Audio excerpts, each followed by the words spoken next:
massive estate. Yeah. So Okay. Are you there? Christine, I've lost you. You're back. So just as we were going live, you just decided to freeze on me, which, I know. just really I'm fine. shocked everyone who's watching this show. But you're back, which is great to hear.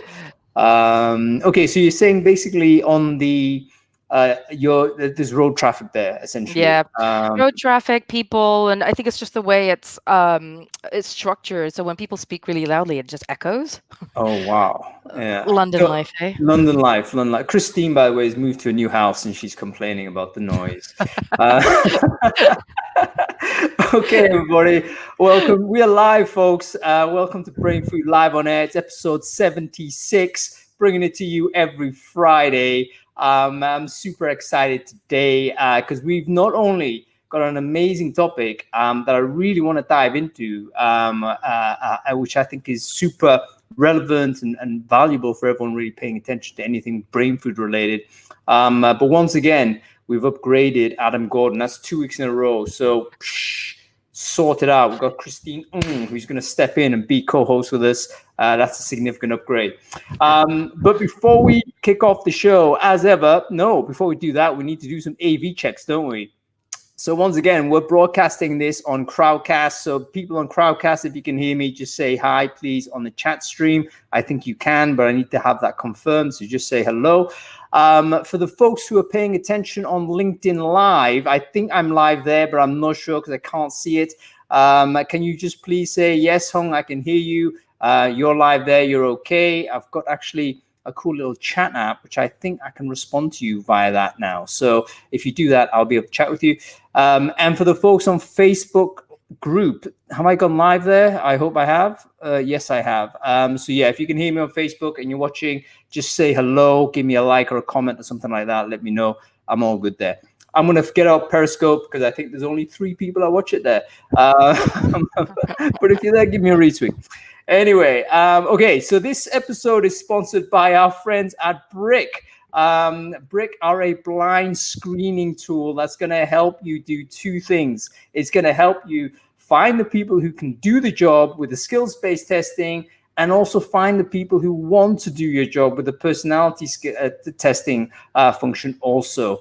Those are the 2 questions really we need to answer when you're ever dealing with applicants or candidates. So I think Brick is a very interesting tool, totally aligned with what we're doing today. How do you de-bias the recruiting process? And one of the big things that we can do really is focus on the suitability and competency of the person rather than look at the biographical data, which is often the big part of the problem there. So let me quickly share with you the Brick homepage. By the way, they can go ahead and you can sign up, and by the way, have a 14-day free trial on Brick with no demo. So go ahead and use it. Proof of the pudding is right there. Okay, so let's kick off with this topic. Christine, welcome to the show. You've been on here before. Everyone knows who you are, but maybe you can quickly introduce yourself to the few people who don't know you. Who are you and what do you do, Christine? Sure, really glad to be here. Thanks for the invite, Hung. So currently I'm working at the Financial Times, so global financial newspaper. I run recruitment for all things product and technology. So I've been there for now 2.5 years. Last time I was on the show, I was on furlough. Luckily, I'm now back in the office, and I've since worked with the editorial team. I'm actually now back in product and tech. So yeah, really interesting times this year, I think, for us in recruitment, having to learn about, L&D and other areas outside of just day-to-day recruiting, really.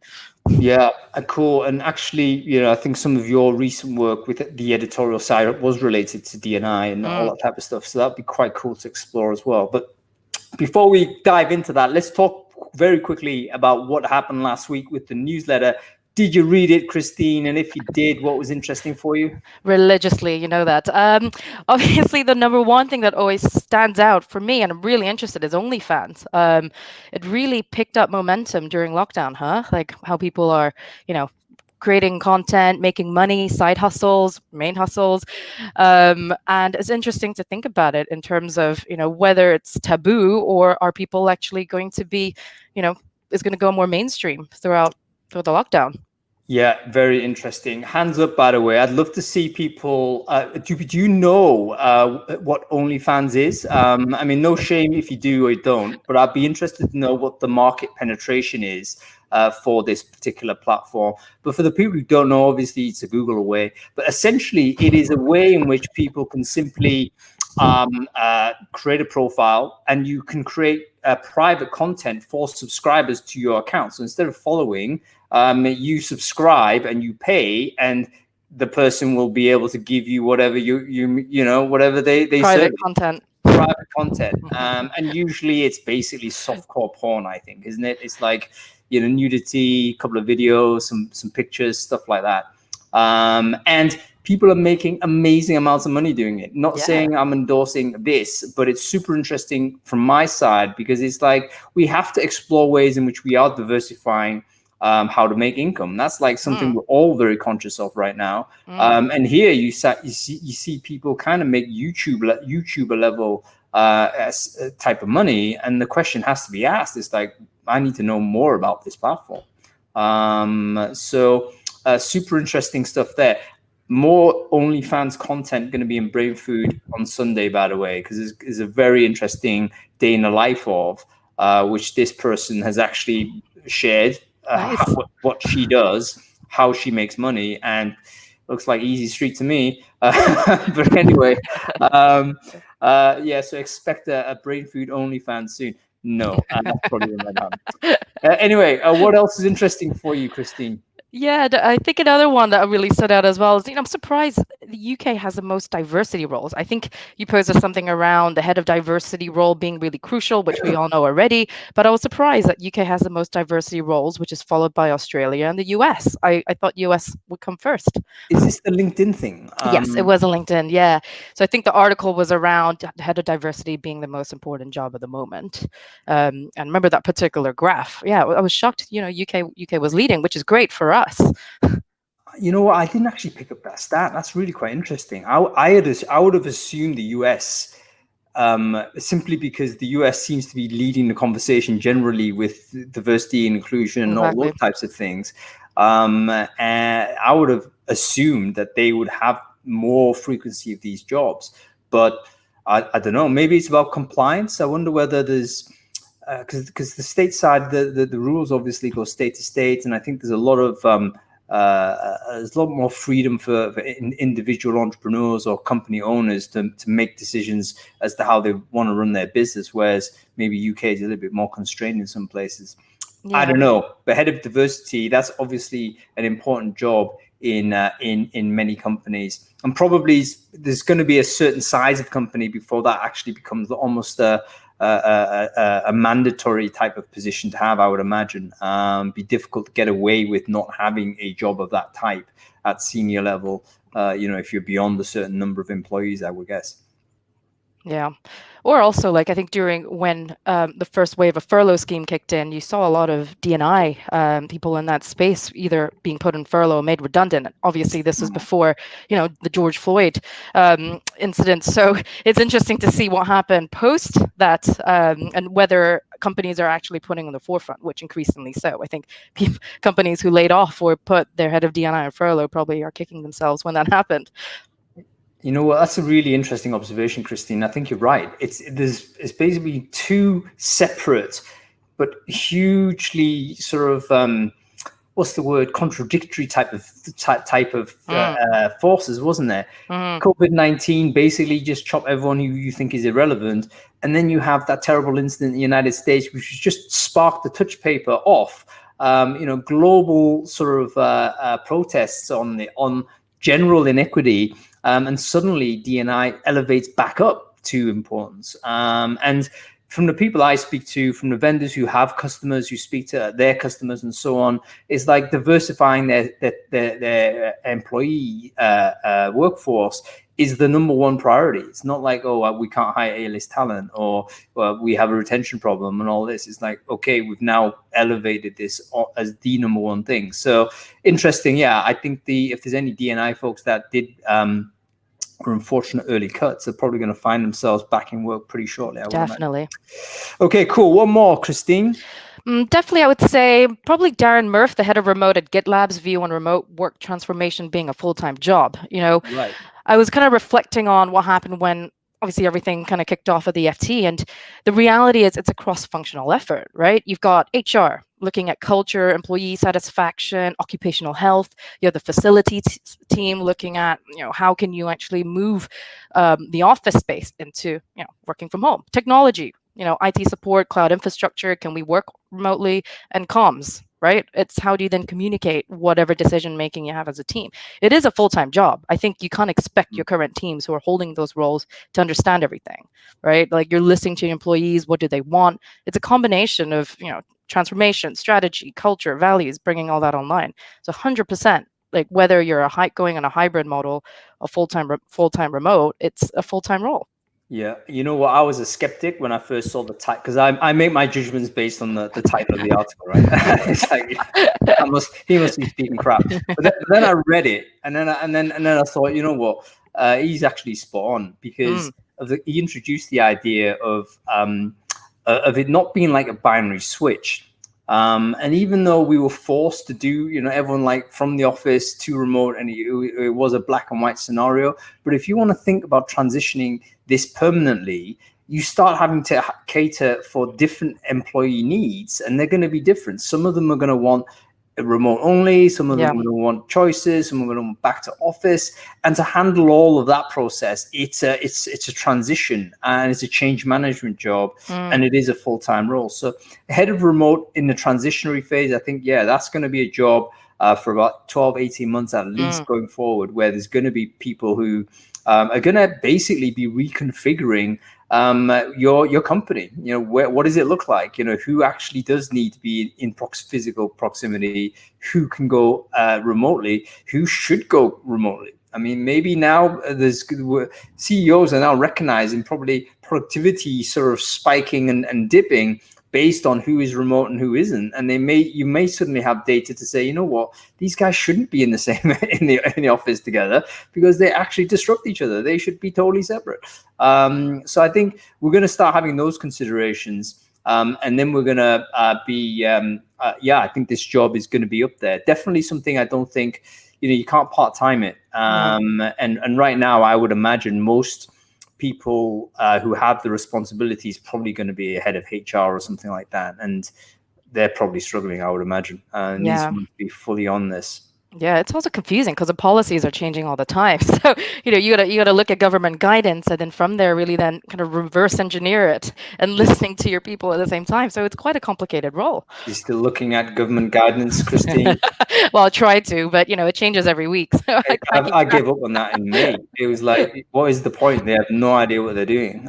It's like what you got to do is just take the optimal risk, lower the risk as much as you can. I Yeah. mean, you can't right now. For the folks who are not in the UK, by the way, we just get contradictory signals as a guarantee from the government every day. Mm. It's like, yeah, everyone back to the office, but no more than 6 people in one place. It's like, what are you going to do? But you Kick can go to the everyone off pub the together. exactly.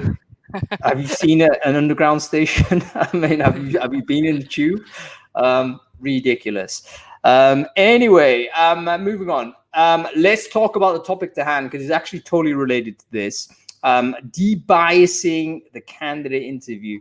I think one of the things that's really interesting about this topic is we were looking at the tactics to do this here. Because it's not about whether it's a good or bad idea. It is how do we do it? And I just wonder whether you have any theories on this yourself, Christine, as a recruiter. I'm not looking at you as an expert in any way in this or have any special knowledge, but as a person that has recruited people, what are your thoughts on how do you debias this situation to give people more of a fair shot at getting through? Yeah, it's a good question. We definitely think about it as a lot as a team because predominantly I work with the engineers and designers. Um, we have certain teams which are probably more aware of the biases more than others. And I think really in order to do that, you really have to just standardize your interview process as much as possible. And by that, I mean, we always push our teams to use job scorecards, right? So once you've established what your core competencies are, I get all the interviewing teams to go in with a particular job scorecard related to that particular role and say, by the time you come out of the interview, we are all going to be looking at the numbers that you're scoring the candidates on. So that way, they're not prone to having a wash up or a debriefing session together and being influenced by each other's decision making, which I've seen happen in the past. That was like a really Oh, kind of quicker fix for me, really. so quick stop there. Basically, Yeah. the scorecards need to be scored independently Hmm. and not after discussion. I think that's a really important point, isn't it?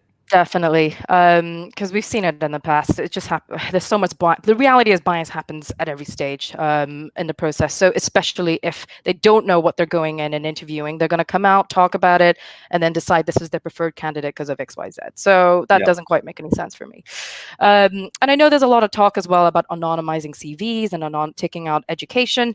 So we do that with one particular team. And the interesting thing is, we've got two teams who hire for exactly the same skill sets, right? So we thought we'd do an experiment where one team we'd anonymize the CVs and one team we didn't. And actually, the team that didn't ended up having more diverse candidates in the interview process than the ones who actually anonymized it. So I don't know what the answer is there just yet. I'll let you know when I know, but it makes me that's a question yeah, it's a whether it works.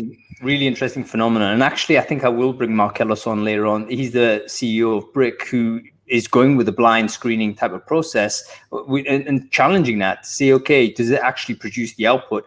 And I Mm, think the reason why is because the bias then goes off the name and maybe goes to the educational institution, let's say, or even geography, location, some other signals in the CV, which tells you, oh, this is a better candidate or not a better candidate. And it's all subliminal stuff. And you end up sort of passing those people further forward. So maybe it just needs to be even more deeply anonymized. The BBC, actually, I think I'm okay to say this, they also had this problem when they went with an anonymization approach for their tech team, and they ended up producing, more white men basically as a result of this. And that wasn't what they were ideally looking to do. And they questioned, okay, why was that? And I yeah. think that was their conclusions. It was essentially they were looking instead at university Mm, degrees, looking at sort of comp sci degrees, et cetera, and that is seeded very heavily with certain demographics. So it means that you're already narrowing your pipeline without necessarily being conscious of it, which is what we're talking about, subconscious bias. Okay, one more technical thing before we bring Lorne on, who's going to tell us all about it. What's your thoughts, Christine? oh, I'm sorry, say that again. Technical. Yeah, one more sort of technique or Yeah, angle on yeah. biasing. So in my previous role, we used HackerRank. So after I speak to the candidate, I'll say, right, we've got a short technical task. So it'd be great for you to complete it before, you come on site and meet with the teams. That was obviously a little bit challenging. And I think someone on your LinkedIn mentioned this as well, is if you don't have a big brand behind you, to get someone to do a 1 hour technical task is a bit tricky. That's why having that initial touch point from me to say, hey, love speaking to you, it's going to really quick, short technical test. But I find that helps because, again, they're not looking at the CVs. By then, we're already predetermining that they have to have a certain level of, let's say, Swift skills because they're an iOS engineer. And then once they pass the testing, go on and interview with the teams. So there's no CVs involved. It's just purely based on the technical skills itself. Yeah, so establishing competence really before the biography even happens is critically important. But then, of course, you've got that. I'm tempted to say the UX of it. It's like Mm, difficult for a candidate or just a person. You might have just headhunted them, so they're not even thinking like a yeah, candidate. yeah, And the first thing you can do is throw them a technical test. They're going to say, come on, you're coming at me. You got to pitch yeah, me. And then, of course, that means you've got to get involved and see them and do all this stuff. So yeah. really interesting challenge. But this is why we're all thinking about it and putting energy that way. So Hmm. that's fantastic stuff. Okay, let's bring Lorne on. He is, in fact, Lorne can introduce himself. Let's see if we can, first of all, execute this part, which is to get him on screen, and we'll be able to see his angle on it. I think I'm super interested to see it. Oh, there he is, Lorne Epstein. How are you doing, sir? Great, great. Thanks so much for having me on. What an amazing show. And you've got all these fantastic people commenting on unconscious bias. I like what Christine said earlier. I thought both the points were spot on.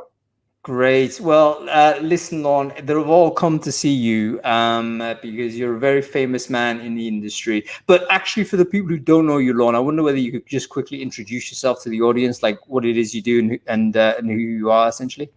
Sure, yeah. My name is Lorne Epstein, and I've started recruiting in 1996 in New York City, and moved in through leadership roles in recruiting. And about 4 years ago, I got a radio show here in Arlington, Virginia, and the show is about the workplace. And in about 6 years ago, I developed an unconscious bias workshop. And in a very strange turn of events, you were saying, Christine, and about how and Hung, about how people are pivoting with the new economy. Earlier this year, my college professor suggested that I take my experiential workshop in unconscious bias and submit it to an experiential conference, which it got accepted, and I was going to give it. But then I got into graduate school, and the graduate school class was on the same day as the conference. And my teacher said, you can't go to the conference, you got to come to class. So she said, but you can give the workshop to the students because it's an organizational development program and they'd be really interested in it. So the school sponsored the first event, which was in April. And because of COVID, we had to do it online. And not thinking I was going to go do this as a thing, but we had 140 people on the first workshop, and then 140 people on the next one, and 140 people. And so it's now a thing. I'm now giving my workshops on unconscious bias pretty much all the time. That's what I'm doing. That's fantastic, and great to get a little bit of insight as to what you've learned in your journey as a recruiter, as a broadcaster, and also as a trainer now, as an educator on this topic.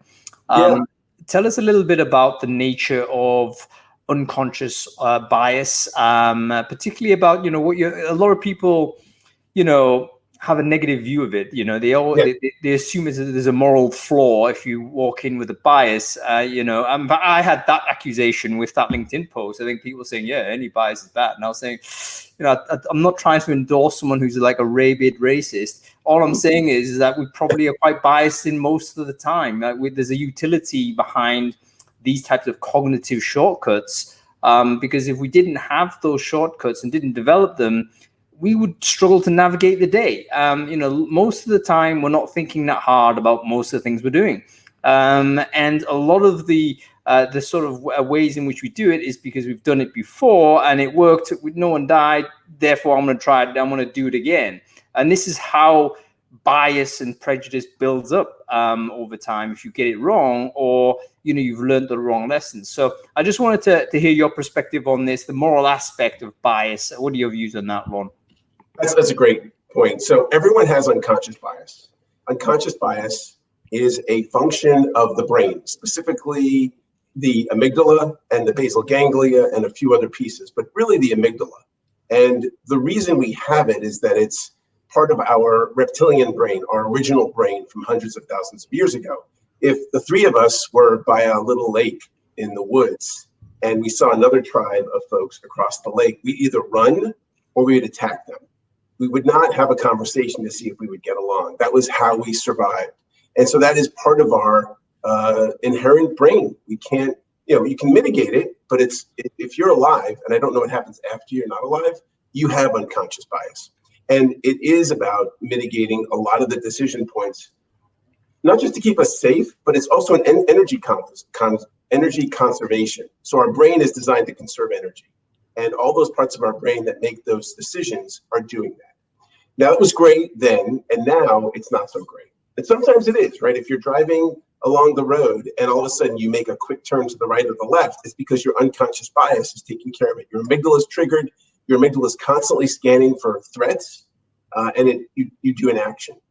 Yep. Unfortunately, if you get bitten by a dog 2 or 3 times, now you're afraid of dogs, right? And that may not be the right kind of bias. And so there are ways. I'm going to quickly, because I don't know how much time exactly we have, but I wanted to plug 2 books that are not mine that I think are really awesome. So one is like my Bible, which is Daniel Kahneman, Thinking Fast and Slow. This is a great book on understanding how the brain works. There's a lot of science behind it. Because of fMRI, because of new kinds of imaging, we can see the brain when it's doing certain things, and they can watch the blood flow. Now, it's not always 100% accurate, but it's really good data. And the other one my buddy here, Howard Ross, Everyday Bias. This is awesome, right? I mean, these are great tools, and not just this, but there's plenty of information out there to explain what bias is. Now, how do we mitigate it, right? Now we know it's there. It's part of our brain. We all experience it. Christine, what you said about scorecard interviewings, 100%. Scorecard interviewings are great, and I do workshops on that, and have some open time to just talk, right? Don't have someone there just be like scoring someone, but also have a time.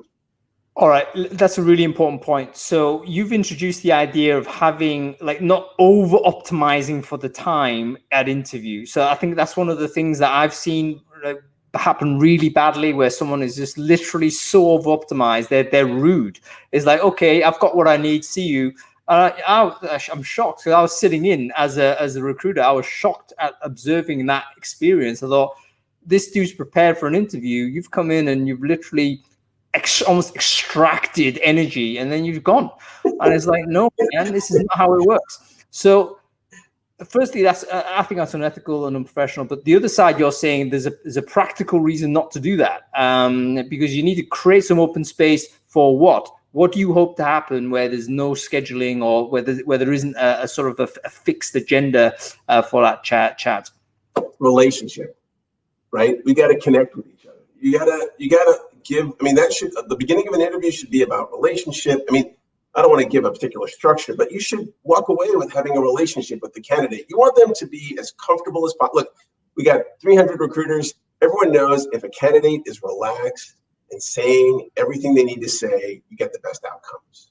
So scorecard's great, right? And give time for that. And also, I recommend things like experiential interviewing, where you have people do the thing that they're supposed to do in their job and you observe it, right? I mean, football players, basketball players, they all get hired that way. And even then, it's not always right. So that's, I think, one of the overarching things about hiring is that we got to understand, our leaders have to understand that you're never going to get it 100% right. So then you get to data. Track your data. What are the things you want to track, and see how you can make it better, right? My come from is just make it better, right? You're never going to mitigate all of bias. It's always going to be there. Two really important points I just want to raise here, because so much good stuff. The first one is you got to get the assessment as close to the job as possible. So I used to call this real world assessment, which is essentially you got to, whatever this person's like, whatever you're paying this person to do, when you're interviewing or assessing this person, you've got to get close to that. So for instance, you're hiring a marketing person, you expect this person, I don't know, to create some employer branding copy or something of that type. Have them do that. Is actually a better kind of measure of their competence than it is sitting face to face with them and having a chat or having an interview. The interview is just a proxy for the job. So you've got to get closer to the job. And the second thing you mentioned was almost an acceptance that perfection is not achievable, and it's actually a problem if you think it is. Totally. Right? Yeah. So about 6 years ago, I was leading a TA team for a global software company. And like in my first week, I was told to hire a team of recruiters in India, in several cities. I'd never been to India. I never hired recruiters in India. So what I did was, for a month, I did phone screens with about 140 recruiters on Skype. And I had my down select of about 14. And then on the next month, I flew to India, and I had all the recruiters come to one of the offices for a day. And I had them walk into a room where me and the other vice presidents were just observing. And the first thing I did was I had them get in pairs and just talk. They talked for like 5 minutes, no structure. After they talked, I had them stand up one at a time and tell everyone what they heard. Now, as a recruiter, you're both recruiters. What was I testing for? Listening skills. And? Don't put me on the spot, man. Communicating, right? What do recruiters do? They listen and they talk, right? Fundamental, they listen and they talk. Then I had them do job descriptions. They broke up into different groups and they wrote job descriptions with the managers there. Again, then we sent them into offices and they recruited. We had them on Naukri, not Naukri. What's the one the monster in India, and they were Naukri, yeah, Naukri. Yeah. And And then we just scored them. We went around, I had scorecards and we were scoring them, and then we had lunch. And so there was a mixture of scoring and experiential interviewing. And the recruiters loved it. They loved it because they were like, this is what I want to show you. I don't want to talk about what I do. I want to show you what I do. And good recruiters want to show you how good they are. So it was great. And the team was fantastic that we hired. Anyway, that's just an example. Yeah, it's a great example. I tell you another thing that's kind of introduced is the idea of how the experience can be visualized. Because what you've presented with this kind of mass interviewing, if you like, is that it actually flattens it in the sense that the relationships people are building are very peer-to-peer. There's less of this hierarchical feeling that is always the case when you're the one person going through an interview process.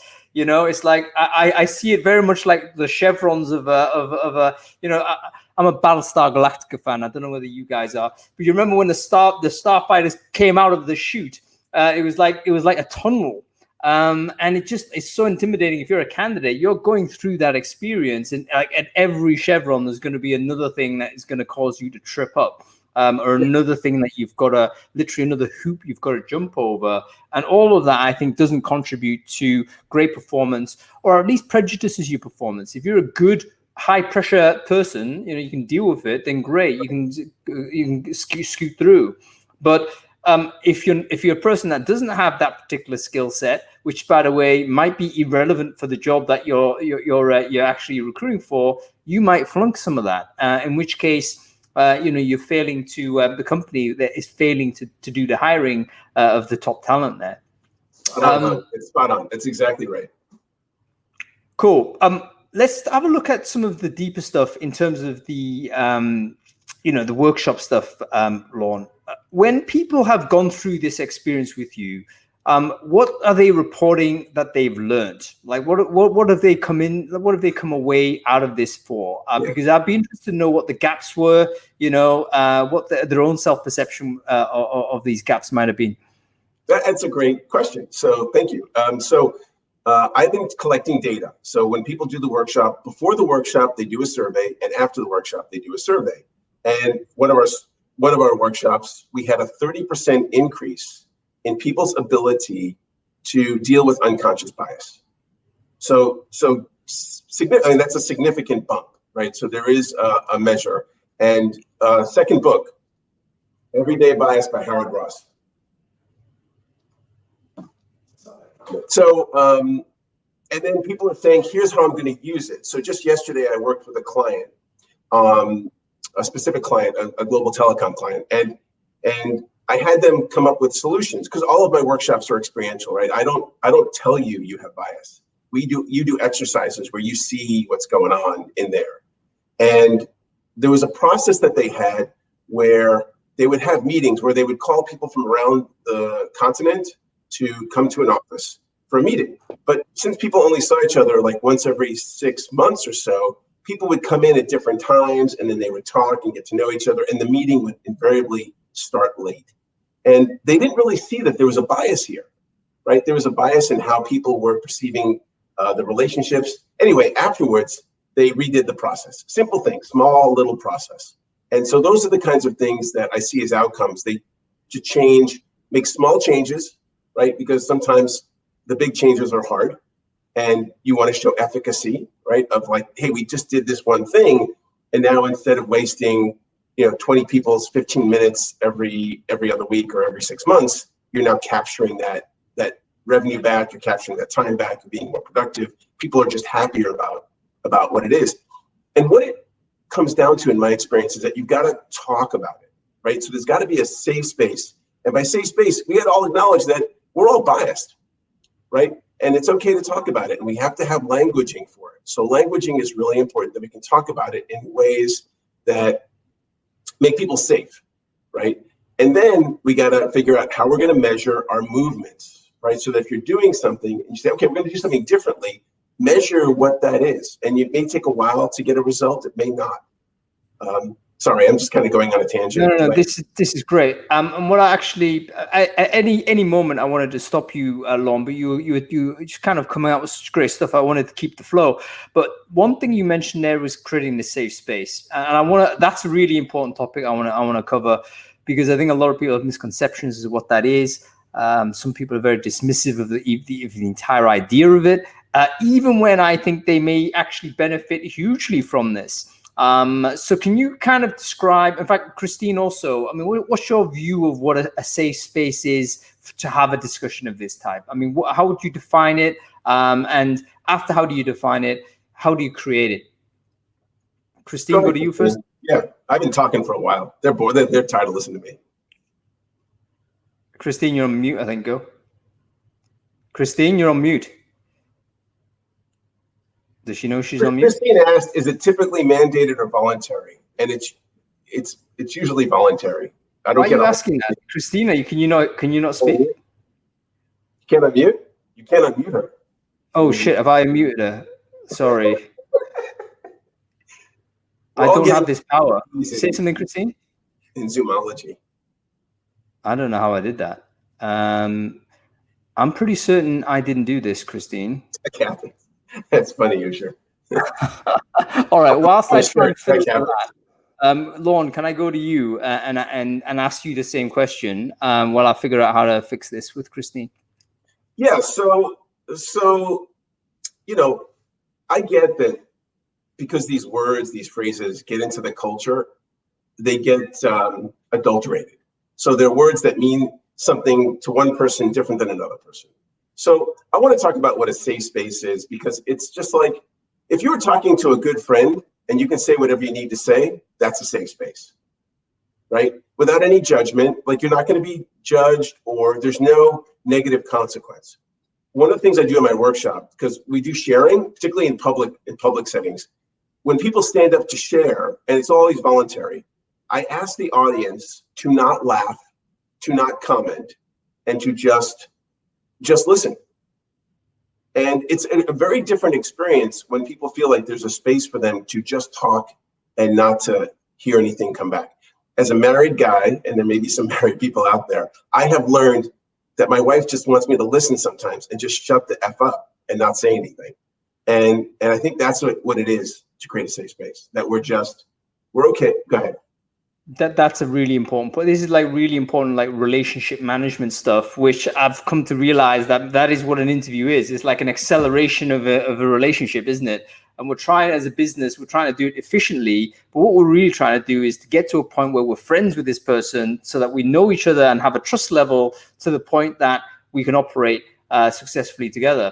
The first part is you've got to basically practice this active listening, whereby, you know what, Lorne, you're going to say your piece. I'm not going to interrupt you. So please, you need to signal to me that you're finished, and then I'll say something. So I've got to practice literally not interrupting, even though I feel like I should. Totally. Yeah, it's really interesting. Generous listening.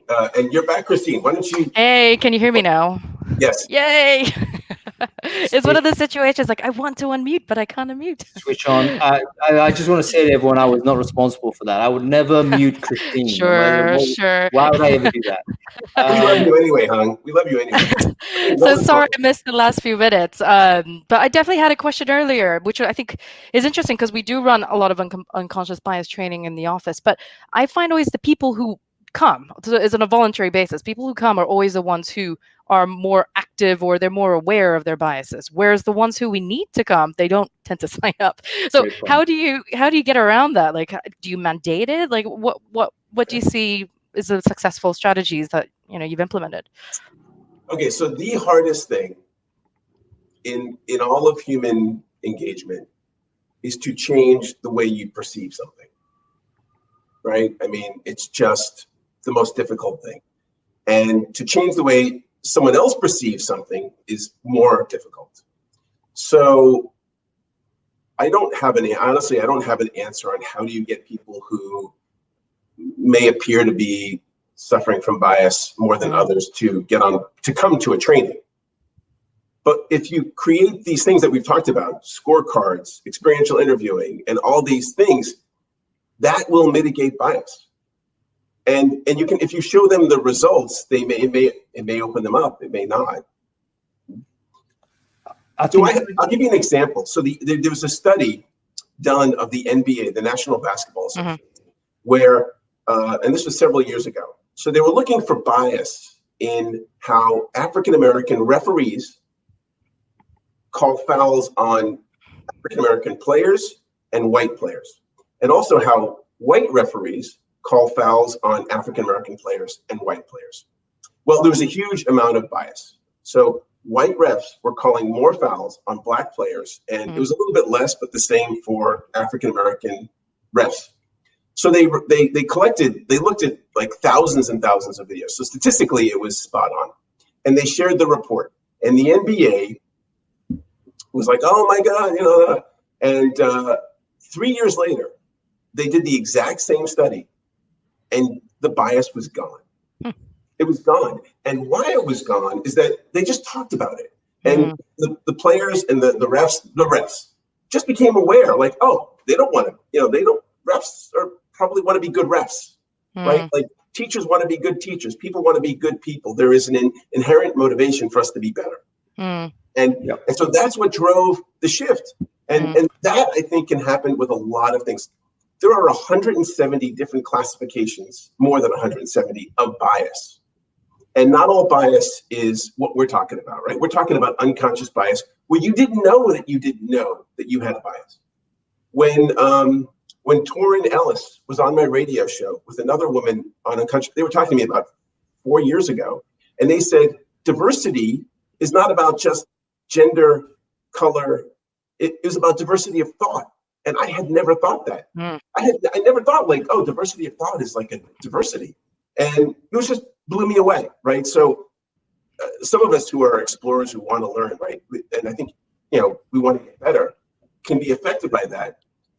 But not everyone's going to be, right? Not everyone's going to want to. On this point, just to go back to it, really important one you raised, Christine, like how do we actually get everyone in the room that needs to be there? Because if you make it voluntary, you're absolutely right. It attracts the people that are motivated already. I remember doing something at a conference where I was moderating a panel, and it was about diversity or whatnot. Guess who was in the audience? It was all women. It was all minorities. I'm thinking, I actually said it out in the crowd. I said, look, the main thing we have here, we have a lack of diversity in the audience. The demographic that's turned up to talk about this is missing a huge component, which is white males. And that's not just laying it on for white males sort of having this additional responsibility, but I just wondered whether we are creating a safe space for white males to step in, because do they feel as if they're entering a space that they don't belong, or their voice isn't respected, or they won't be listened to? In your term, Lorne, when you mentioned that, can a person step up and say something where their identity isn't the foremost thing that determines the value of this contribution? I think we've got a long way to go. Now, what I do think is true is that the mandated policy can also have a pushback, because there's a bunch of research to say that if you force people to do training, people get really upset by it and think this is a pile of crap. So maybe the kind of the tooling bit, maybe the way to do it, you drop it in as a tool, you give people practical tools to do their job better, and then suddenly they'll come to the realization themselves without having necessarily this top-down drum beating approach, which may be counterproductive. I don't know. People in the crowd, if you've got an idea how to do this, I'd love to hear your comments on it, because if you've also kind of held a workshop internally, or you've done something on diversity, or you've done whatever, and guess what? You found the people registering are exactly, the people who are already in the choir.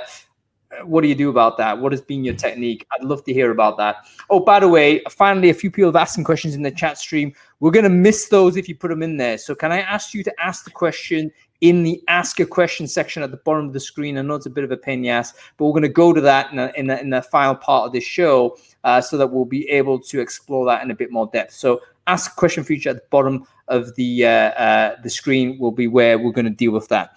Okay. Taylor asked, I see a question Taylor asked. Can I answer that? Sure.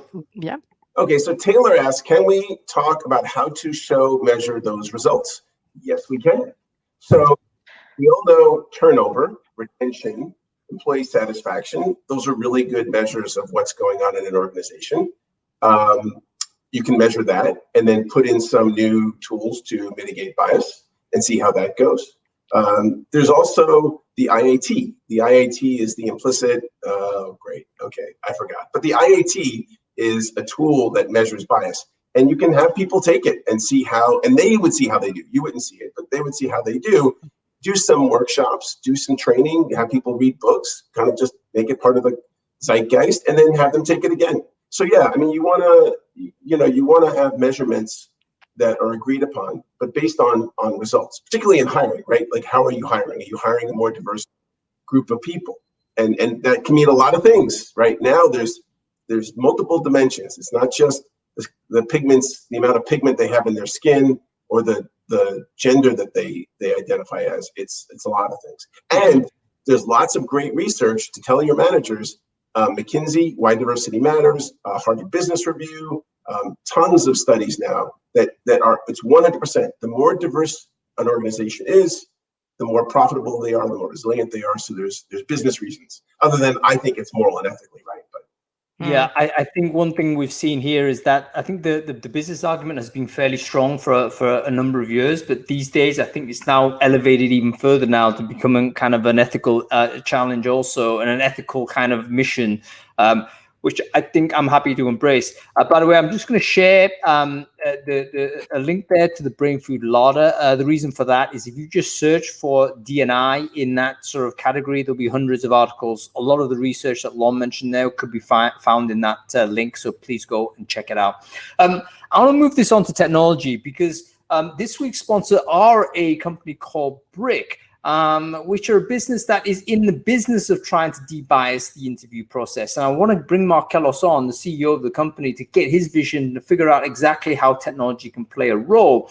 But before I do that, I wanted to throw it back to you two to say, what do you think of tech as a tool to help us do this? I mean, where do you place the value of it? Where do you think it should really fit in that recruiting funnel?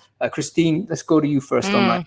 I mean, gotta love it and hate it at the same time, because we were talking about this actually last week at our virtual offsite. I think tech has to enable it, but it can't really be the barrier, because what we're finding is it's just more and more tech fatigue. It's like, oh no, there's another platform, there's another system. So what can we do to help us automate it as much as possible? And I say that because recruiting is purely, it's a human touch, it's a personal experience. A lot of it is, picking up the phone, speaking to the candidate. So it's good to have, let's say, the likes of like HackerRank, or something that can automate the interview process scheduling. But ultimately, I still think there is an importance in that human connection. So I believe in the tech to help facilitate the process and making it easier, but I don't think tech should fully take over the process. So, you hear things like using tech to sift through high volume roles. I've heard some horror stories about that. So I still feel quite passionate about the fact that this should still be a human at the other end and screening CVs and speaking to candidates. But that's my view. Really interesting. Thank you, Christine. How about you, Lorne? Where do you see technology playing a role in de-biasing the assessment process? Well, at first, I think Christine's spot on. I mean, I think we get very fatigued by technology, and I think that the good, in my experience, the good technology is in my workflow. Like, I'm doing my job, and the technology is just kind of like there, capturing things and doing stuff that I don't have to necessarily interact with, because that's, again, more time. I did take a look at the stuff that Brick has, and we spoke earlier this week, and I think it's really good. I think it's got like real legs. I know they got a bunch of customers, and they'll talk about it. I'm not paid, but I'm just plugging like tools like Smart Recruiters that use scorecards is great, right? Scorecards can be automated. That's great technology. Things like that, And everyone interviews differently, right? Every company has a different need and a different kind of demographic that they're recruiting for, or not demographic, but skill set. And so you have to really kind of look and see what works, right? There's, like you said, there's too much technology. You got to find the right thing that works and not feel like I don't have the right tech because I'm not getting my thing. So what's the tech that's going to solve my problem? You could Mm. solve a lot of these problems without tech, right? You can solve a lot of them by just training people, having people practice, have your CEO apply for a job and go through your interview process. Yeah, Yeah. you know what? I think it's just this conversation has kind of caused me to think maybe if tech fatigue is definitely a thing, and I'm a big tech fan, obviously, I think tooling really does help, and I think tooling can actually help change culture also. So it's not just a culture only solution in my view. But I just wonder whether if operating recruiter is overloaded already, with responsibilities, and then there's already managing 5 tools, there's another 5 tools that they need to look at and whatever, they're actually going to be biased against those tools. I mean, Yeah. their selection or opinion against their tools is probably towards the negative, because they're thinking, I actually can't handle learning another thing. So I'm not going to do that. However good it is, I don't want to learn it. I'm out. So I just wonder whether there may be a role for a person who is like a tools master in a TA function, where the guy or the girl is the person that basically looks at these different tools in different places, more or less uses them, but in the end just pipes over the qualified candidates or the screen candidates to the recruiter, who, in your view, Christine, is going to do the call, the relationship management. We talked about that before as well with you, Lorne. They can do that part, but to all intents and purposes, they don't see the tool. Like, they're not Yeah. involved in the tool usage. There is a tool user that does that in front at the top end of the funnel, maybe. I don't know.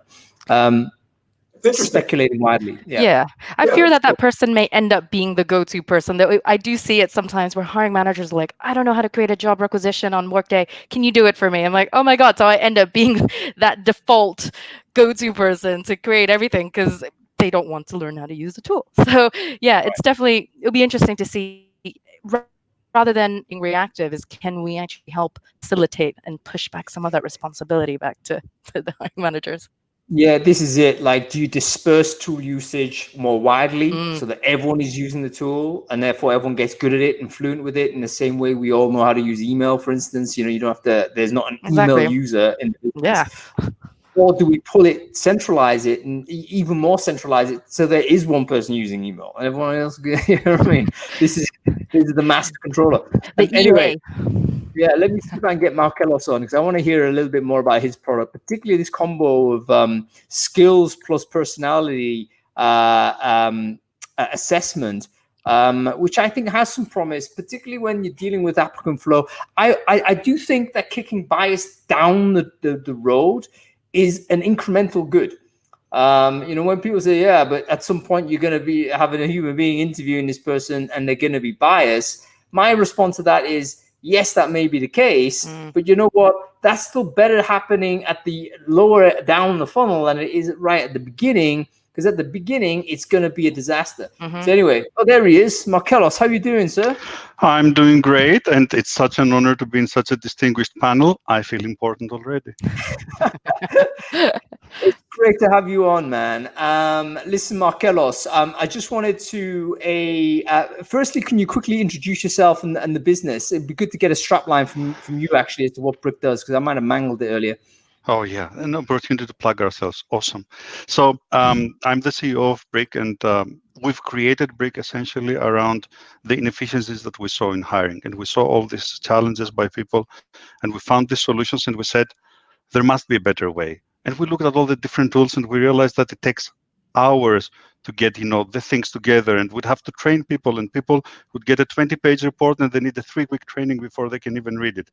So we said, okay, excellence doesn't require perfection. What kind of tooling can we give to recruiters and hiring managers to help them be top of funnel, look at all the incoming talent, sift it with objective criteria? And this was the blind screening process is so important for us, because that's the only way we can remove all that bias. Everything that we discussed so far is awesome, but if I get 5 white males in my shortlist, mm, I can remove all the bias I want. I'm still going to be interviewing 5 white males. So how can we make sure that the representation of the talent is the same from the whole funnel to the top of the funnel to the people who make it in the shortlist? How can we do this in a way that integrates with the ATSs, where people don't have to spend weeks in training, most of our customers can deploy our solution within a single day. Okay, this takes some work on it, but it's a single day. Next day they start screening candidates using our solution, and we can't replace people. This is a fallacy. If you think that you're going to have a system that's going to solve all your recruiting problems, you're never going to find it. But what we can do is we can support recruiters, and very important, support hiring managers by giving them a layer of objective data. You never make your decision based on one data point, 20 data points, however many we provide, right? But you should look at this and look at the candidate and look at all the other things and then make a call. But it's so easier to look at candidates when you say, okay, here's the same base of data for everyone. Here's what I know about this. Here are the areas of concern for each person. And it just makes it so easier for everyone to make better decisions. Perfect? I'm going to say not yet. That's very generous of you to say, Markelos. You know what's interesting about this is that when you think about what the purpose of an interview is, it is actually to get that data, isn't it? So in many respects, if you can capture a lot of that information at a pre-interview stage, it might actually make the overall process much more efficient. It's just that you've got to invest a little bit of thought. We're talking about unconscious bias right at the beginning with Lorne there. One of the biases we've got to deal with is, oh my God, too many tools. That in itself is, this aversion of taking more tooling is one of the first things that we've got to deal with. There may be some ways in which these tools could potentially be useful. The debiasing process is at the top of the funnel, as you mentioned, Markelos. So are you saying that essentially this is an anonymizer? It's a way to anonymize the applicant? No, it is essentially, but it's not just that. See, everybody's still 95% still screening people based on their resumes. Resumes are, most of this panel at least knows, is a 500-year-old technology. They have been around since the 1500s. So, this is the year 2020, and it sounds odd to be relying on something that has been done for the past 500 years. Can we not do better? And the problem with resumes is that there's so much, there are so many articles about it and research that says that it's not representative. You have the wrong set of data for the candidate, and it's not even right. Even if you had exactly the right points, you can't guarantee that it's accurate. So any decision you make on the resumes, even if you manage to completely debias resume screening, which I don't think you can, but even if you were to manage that, it's still not going to be a right decision. Now, again, there is no perfect solution to the problem. But what we're trying to say is that we look at all the theories, and we looked at a bunch of great research that has been done on what's the best predictor of future job performance. It's definitely not resumes. It's not job experience. The correlation between job experience and how people actually do in a role is very, very low. And, there are different things that you can do. It's interviews, it's EQ tests, it's IQ tests, blah, blah, blah. Turns out that the best, by far, but still imperfect measure is a combination of seeing what this person wants to do, so their personality, and what this person can do, their skills. And I want to take a moment here and say that when I say skills, these are not hard skills. So this is not the kind of thing that HackerRank does. You need to see if this person can do the basic skills, numbers, logical, verbal, attention to detail, and if he likes to do this sort of work. This gives us the best proxy for future job performance. Imperfect, but when you have to deal with 500 candidates or 1,000, and we have customers who we routinely see running 5,000 candidates for a single position. How are you supposed to figure it out? This gives an objective process where all people go through the same sieve, and you can move on by matching not only what the job requires, but sometimes it's a company thing, right? And I give this very simple example: an accountant. An accountant that's going to work for us, for Brick, has definitely a different cultural aspect into his role than someone who's going to work for, say, PricewaterhouseCoopers. Accountants, their role description is the same. Two completely different people are going to be happy in each company. If you keep forgetting that aspect, that you're hiring a person for a role and for a company, you're never going to be finding the right candidates. Yeah, I think that's a really important point, Markelos. It's the concept of what a job is. It's not a job is not a discrete unit isolated from the context of that job. As you say, it may have the same job title, but a different meaning in a different culture, in a different company, a different function even. I mean, Christine, you and I kind of probably closer to as operating recruiters, we've had experience of this where, you know, oh, we're looking for a recruiter and the job is exactly the copy paste job description, you know, from whatever, and you apply for it and you find out, oh, this is like really all about sourcing, or you go to a different business and it's not, it's all about like stakeholder management because you're spending all your time, you know, organizing process internally. Totally different skills, but they may be described in the same way. And we're not getting basically beyond. I tell you what, it's a mirror version of the job of the CV, isn't it? Where the CV might be bad data, but the job description is bad data also. So you got two sets of bad data, and we're trying to, you know, somehow make sure that's going to result in a good match. Not happening. Super interesting. Okay, listen, we're running really short on time, so I want to just quickly dive into some of these questions. I think some of them are really interesting. Let's go answer some of these. First one here is from Anthea. She's saying, beyond merely participating in conversations internally, how can employees outside of HR help with reducing bias before or during the recruiting process? That's a super interesting question. So any thoughts on that? Christine, you want to just give a bit of a response to this one? Yeah, it's an interesting one because I think we definitely see it a lot at the FT. We have a lot of very engaged, probably the people who go to the same training who start having those conversations. And I think having the evangelists or having the advocates internally really does help, because they will actually come up to me and say, hey, Christine, I read this article, have we tried implementing XYZ, right? So in a way it helps open that dialogue, and then they can then influence people within their immediate teams. So it's interesting. I think identifying who your evangelists are in those particular areas would be an interesting first step. Hopefully that answers your question. Really interesting. Yeah. How about you, Lorne? You got any thoughts on this one? Yeah. So one, obviously, take my workshops. But total plug. I'm going to put my link in before I finish. So I think what everyone's been saying is spot on. That there needs to be a message, a cultural shift coming from wherever the cultural shifts come from. So if it's the CEO or the CMO, start talking about these things. We're going to have conversations about this, and it's going to become part of our dialogue about diversity dimensions and what does it mean, and what does gender fluid mean, and what do all these words mean. But also, like, hearing stories. I bet if I asked everyone here and on there, have you ever experienced being biased against? Like, have you ever been experienced the victim of bias? I'm asking. Yeah, everyone's going to say yes to that. Yeah, definitely. Wait, how does it feel? Look, I'm always looking at this from a very narrow funnel, if you like, because of our tech and what our customers are doing.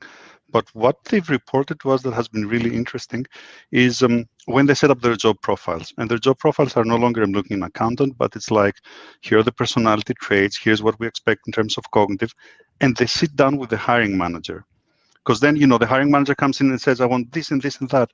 And when they realize how some of the things that they're asking actually can't coexist, so I want someone who's a rule follower, but then breaks out of the box, you can have both. So this puts a lot of great questions, and that's the power of objective data, right? Once you set a profile and you say, between this and that, and this is more important, and this is what the theory says. So for this kind of role, if I need a data engineer, I can have a data engineer who's going to be warm and fuzzy. Most of the time, data engineers are going to be people who are very self-reliant. They like to be left alone. So I'm going to have to go for that. And they make all these choices, and that takes a lot of discussion. It helps people realize that what they had in their mind is sometimes unrealistic. And then you have this objective set of data where you say, yeah, okay, I was looking for that, but now I understand it. And this one is actually a great fit. You know what? That's a really interesting point also, Markelos, when you're talking about the trade-offs that are required when you're constructing a job or any requisition, right? If I want something, typically there is a trade-off to that want. It's not we're not living in a fantasy world where want equals get. The trade-offs often, we're not well trained in figuring out those trade-offs, especially on hiring managers, I'm afraid to say. But there's arguments to say whether they even should be hiring managers. Like, should a manager, an operating manager, be involved in the recruiting process as a hirer? Maybe they're just a performance manager, and you get a talent acquisition person to do that part. So I think there's a further conversation to be had on there, but we don't have time to get into it right now. I want to go to the second question. This is from Michael Blakely. Do you think the Rooney Rule currently used? Do you think the Rooney Rule currently used in the NFL could be introduced in the corporate world? So for the folks who don't know the Rooney Rule, I believe that this is a rule whereby when a head coaching position kind of is available, there needs to be a slate, and in the slate of candidates, there has to be a person from a marginalized background in that slate before you make the hire. So it's not saying, hey, there's a quota, you need to hire a person from this protected category or whatnot, but on the interview process, there needs to have this component. So do you think this should be introduced to the corporate world? So leaving aside technology for the time being, Markellos, let's go to you with this. Rooney Rule, yes or no? You don't necessarily need more legislation. How is the Rooney Rule going to be much different than the 4/5 rule that the EEOC already enforces on people? It says that you have to bring people based on, the percentages of the candidates that come in anyways and so on. Is it being enforced? Let me tell you, it's not. So adding more things is ineffective as long as they're not being enforced. And giving a rule that people can say, yeah, checklist, I interviewed an African American, is not going to do anyone favors. We need to deal with the problem at its root. And the root is, how can we fix the process? How can we have everyone go through Lawrence course where they debias themselves and they learn how to deal with it? How can we have more tools, ideally like Brick, but similar, where we get the right talent based on what we really need? So affirmative action is great, but there is enough legislation already. Let's enforce it first, and then let's add more. That's a really good response, Markellos. Let's finish with this one. Let's go with you, Lorne. I think that the Candy Awards, the Candidate Experience Awards for diversity would be an awesome idea. For diversity? Yeah, there's the Candidate Experience Awards but I don't know, but if there was one for diversity where companies wanted to win that award. I'm pretty certain there is already. I mean, I'm not aware of it, to my shame. But if anybody knows about this, then please comment on any of these chat screens. I'd love to know about it. With no judgment, I'd just love to explore it and see what that looks like. And in fact, how do you measure that? Because that would also be another thing that's interesting to explore. Okay, Christine, final word for you. Rooney Rule, could it be introduced in the corporate world? This idea that there is on the shortlist, there has to be these types of people on the shortlist before you can make the hire. I do agree with what Markellos is saying. I love it. To be honest, I didn't even know there was a name for it. So it's the first time I've heard of it, and I wrote it down. I think so. I think, obviously it's hard to enforce it, but I think it'll be nice to strive towards it, right? And especially if you work in technology like we do, the reality is it's not very diverse. So I think as a recruiter, we definitely have the ability or the responsibility to at least show more diversity at the shortlisting stage, whatever happens afterwards, right?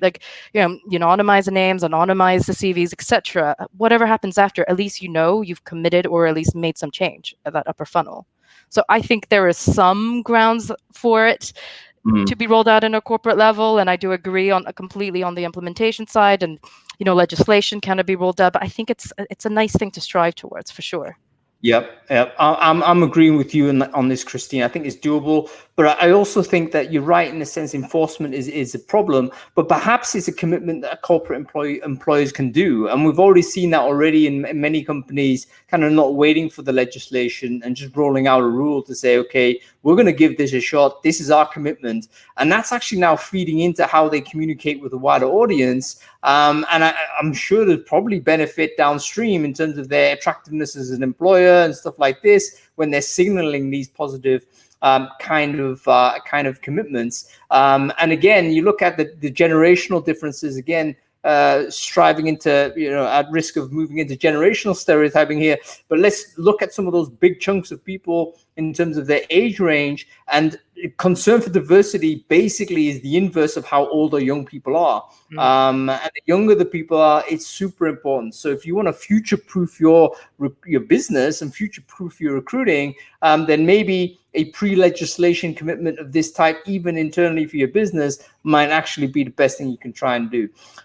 Okay. Listen, everybody, that's it for today. We're a little bit over time. I just want to thank everyone for joining me in this conversation. What a fabulous chat it was. Christine, thank you for being co-host and being the upgrade for Adam Gordon. We'll definitely have you back. Lorne Epstein, thank you very much for joining us and sharing some of your thoughts on unconscious bias training. That was fabulous. Markelos, thanks for coming in at last minute and giving us a bit of an indication from the vendor side as to how we can use tooling better to achieve the aims I think we're all trying to do, which is essentially get the right people for the right jobs and do so in a fair and equitable way. That's ultimately what we're trying to do. I always want to remind people that they should try things out. I invite everyone to try one of our free trials. Just go to brick.com, and brick surprisingly is spelled BRYQ, just to confuse people. But hey, just go do the free trial, try it on yourself, see how well it works, and then you can apply it on candidates. Again, check it out it's there. Not perfect, but it's so awesome. Yeah, I've just shared it on the chat screen now. It's free to use. So you may as well give it a shot for 14 days and see how it works. Okay, folks, that's it. We are back next week with Culture Fit is Bullshit. You cannot miss this show, folks. We are talking about hiring for fit. It's actually related to this particular show, actually, because we used to recruit. I think 5 years ago, rewind the clock, culture fit was the thing. We wanted to recruit for that rather than experience. Okay, great. Actually, we didn't think about the implications on diversity. Are we just hiring for people that look and sound like us and think like us?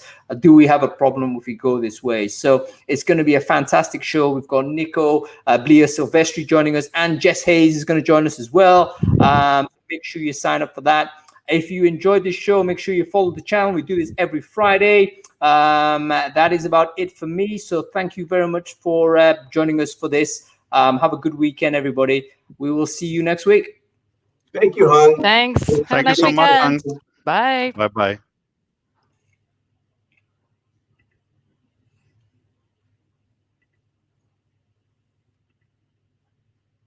Hope that was okay, everybody. If you enjoyed it, give me a thumbs up, follow the channel. Make sure you subscribe to Brainfood, by the way. There's more cool stuff happening for you on Sunday when the newsletter comes out. Okay, cool. Have a good weekend, everybody. It's me out.